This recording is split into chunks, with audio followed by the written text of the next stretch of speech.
एकोणिसाव्या शतका आरंभीचा या जगी चित्रपट बनू लागले होते। वारसा आम्हा जरी होता अष्टकलांचा, हे तंत्र आमच्या देशी आले नव्हते।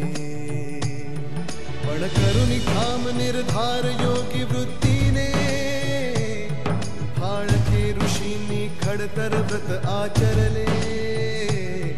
अर्जुनास जैसे लक्ष एकची डोळा, जे अशक्य होते शक्य तयांनी केले।